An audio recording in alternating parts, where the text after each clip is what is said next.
Certaines personnes vivent simplement leur destin et sans le savoir, ils dépriment parce qu'ils pensent qu'ils ont un problème, il y a quelque chose qui ne va pas avec eux. Et non seulement ils dépriment, ils courent dans tous les sens pour chercher des solutions. Alors qu'il n'y a pas lieu de chercher des solutions, il n'y a pas de problème, tu n'as pas de problème en fait. Le fait que certaines personnes soient mères célibataires, le fait que tu n'arrives pas à trouver de mari, le fait que tu n'arrives pas à trouver d'enfants, le fait que tu n'aies pas grandi avec tes parents, le fait que tu sois veuve, c'est peut-être parce que tu as choisi, parce que c'est ton destin, parce que c'est ce que ton c'est veut. Je discutais avec un ami à moi un jour qui, on parlait de tout et de rien et il me dit, tu sais, il aime beaucoup les enfants, c'est un homme, c'est quelqu'un qui adore beaucoup les enfants. Et il dit, ouais, je pense que si je dois revenir dans une autre vie, je ne vais pas me marier. Je dis, mais tu aimes les enfants, donc comment tu vas faire? Il dit, ben attends, comment je vais faire comment?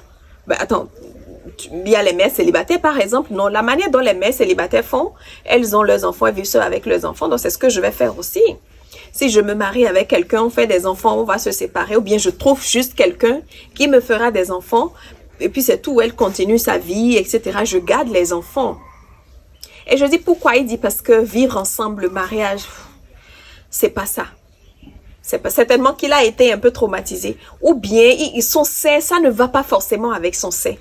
Donc sans le savoir, il a déjà prédit, il a déjà dit, il a déjà engravé, il a déjà écrit ce qu'il veut faire, ce qu'il souhaiterait revenir faire dans une autre vie. Donc quelqu'un comme ça, s'il revient maintenant et que dans une autre vie, il trouve une femme, dès qu'ils font un enfant, la femme commence, il y a des problèmes qui commencent, ils commencent par se lancer des casseroles jusqu'à ils vont se séparer. Il ne saura pas que c'est parce c'est son destin. Il ira chercher encore une autre femme. Même chose, peut-être même pire. Souvent, ça s'aggrave. Au fur et à mesure que tu évolues, ça s'aggrave. Juste pour te décourager, pour qu'à un moment donné, tu te dises, bon, écoute, c'est bon, mariage est fini.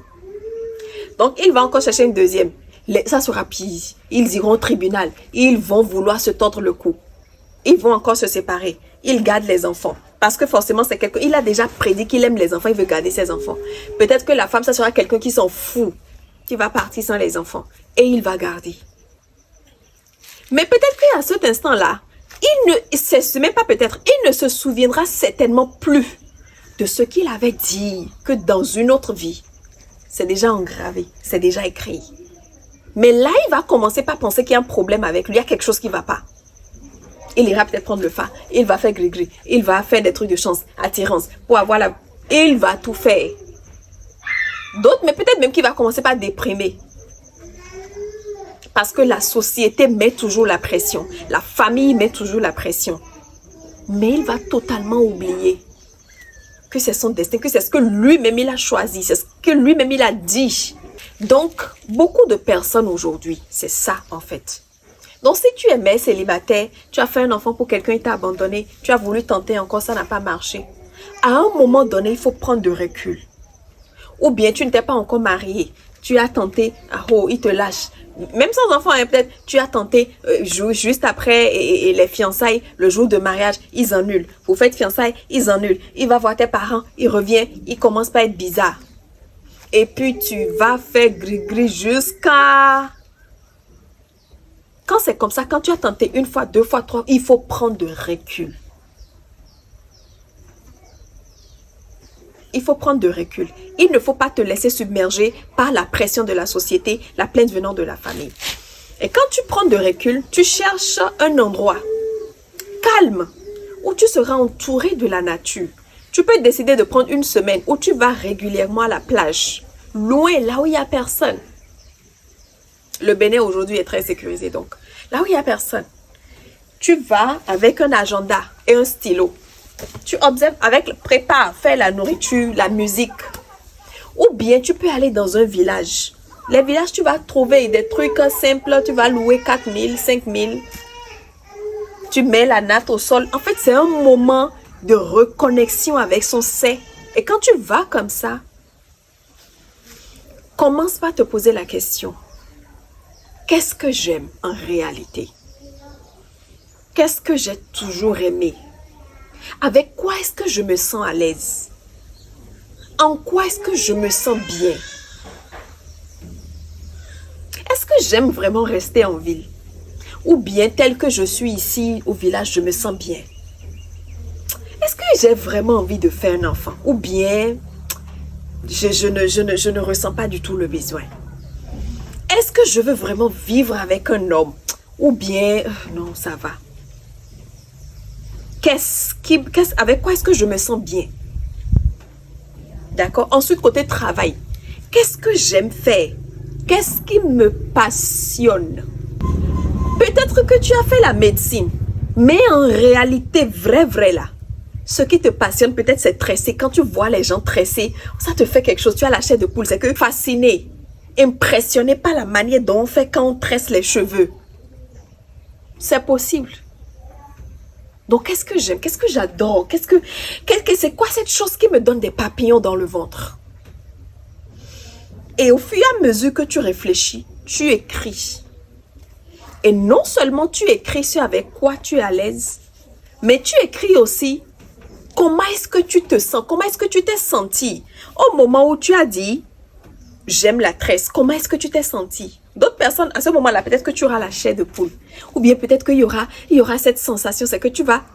Donc tu écris. J'ai vu quelqu'un tresser aujourd'hui, je m'étais senti tellement fascinée, tellement passionnée. Au moment où j'ai dit que j'aimais faire la tresse, j'ai eu la chair de poule. J'ai senti cette paix intérieure. Il y avait quelque chose, un truc qui était forcément positif. Tu écris tout ça.